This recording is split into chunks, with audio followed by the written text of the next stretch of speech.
Se sentir un peu roi, les plus célèbres vols de symboles du pouvoir ces dernières années. La police suédoise recherche activement les voleurs qui ont dérobé 2 couronnes de monarques suédois du XVIIe siècle.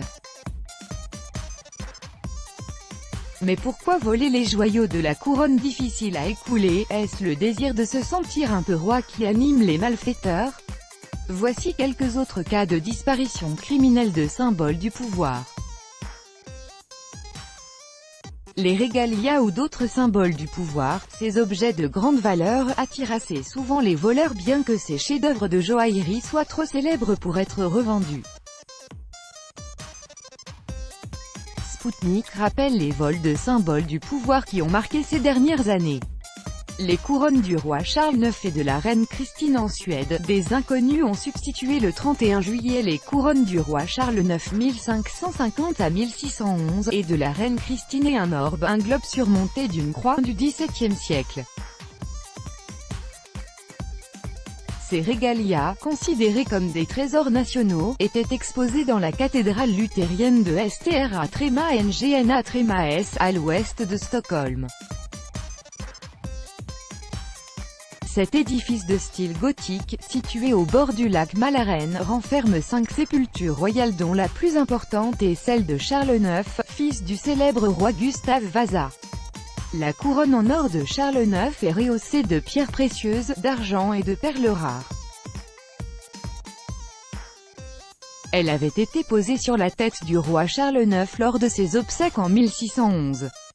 La couronne funéraire de la reine Christine, seconde épouse de Charles IX décédée en 1625, est plus petite, mais est aussi en or.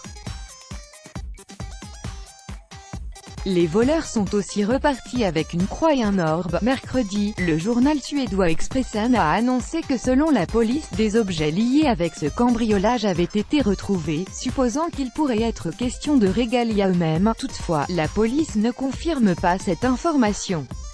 La couronne du roi Jean III. Les trésors royaux suédois semblent jouir d'une assez grande popularité auprès des malfaiteurs. En 2013, la couronne funéraire et le sceptre du roi Jean III, Johan III, avaient été volés à Västerås, une autre ville à l'ouest de Stockholm sur le lac Mälaren, d'après le journal suédois Aftonbladet. D'après un témoignage anonyme, ces objets ont été retrouvés dans des sacs poubelles déposés au bord d'une autoroute. Les insignes royaux du roi Ottom Fuosei Tutu II. Ottom Fuosei Tutu II, officieusement roi des Ashantis au Ghana, s'est vu dérober des insignes de sa fonction et des objets précieux dans le hall du Radisson Blu Hotel Plaza d'Oslo, en Norvège, en octobre 2012.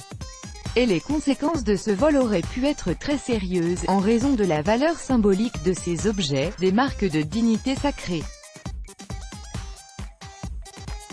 Nana Yeboah Obiri, un expert en affaires traditionnelles, a estimé sur les ondes de la radio Joy FM que le roi pourrait être frappé de sanctions ou même destitué s'il rentrait dans son royaume sans les insignes royaux, précise le site coassi.com. Et d'ajouter que les ancêtres pourraient demander des comptes à celui qui avait égaré les insignes du royaume. Le maillet de commandement du Parlement nigérian. Une session plénière du Sénat nigérian a été interrompue en avril 2018 peu après son ouverture. Des personnes armées ont fait irruption dans la salle et se sont emparées des symboles du Sénat, dont le maillet du commandement. Sans ce bâton métallique d'1 mètre de long tenu par le président du Sénat à son arrivée à son départ de la Chambre, l'Assemblée ne peut être réunie. Les assaillants, qui ont brutalisé les agents de sécurité, sont ensuite repartis à bord d'un pick-up 4x4, d'après le site Africa News. Les sénateurs ont dû remplacer ce bâton de cérémonie par une copie pour poursuivre leur séance. Heureusement, la police a aussitôt retrouvé l'original.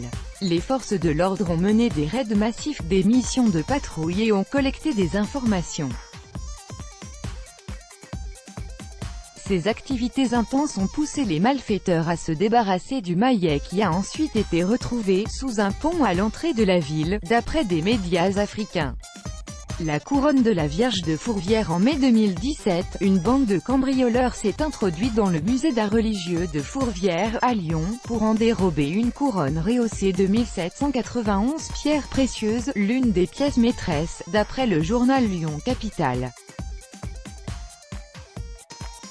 Et pourtant, cet objet précieux, dont les ornements ont été donnés par des familles lyonnaises en 1899, n'est pas un butin facile à revendre, même en pièces détachées, a noté le musée. En août 2016, chacune de ces pierres précieuses et de ces perles avait été soigneusement répertoriée par l'unité de formation et de recherche des sciences et technologies de l'Université Lyon I, précisé à l'époque le journal La Croix. Le mystère du pain d'or disparu du président ukrainien. En mars 2015, des médias ont annoncé la disparition du pain d'or, un objet décoratif en or ayant la forme d'un pain, qui aurait appartenu à l'ex-président ukrainien Viktor Yanukovych. Le pain d'or lui aurait été offert à l'occasion de son 63e anniversaire par un homme d'affaires, note des médias. L'histoire de cette mystérieuse disparition a même intéressé deux grands médias américains, The Times et The Wall Street Journal. Les journalistes ont établi que cet objet étrange pesant 2 kg, qu'on considérait comme un symbole du pouvoir de M. Yanukovych, a disparu de sa demeure à Kiev. La résidence avait été ouverte au public après le départ de M. Yanukovych consécutif au coup d'État de mars 2014. D'après des médias ukrainiens, des rumeurs selon lesquelles cet objet aurait été volé par des visiteurs de la résidence couraient depuis un an. Le scandale médiatique autour du pain d'or a pris une telle ampleur que le parquet ukrainien a ouvert une enquête à ce sujet en mars 2015. Mais la procédure a été close en décembre de la même année, en l'absence de corpus delicti. Le pain d'or, lui, n'a toujours pas été retrouvé.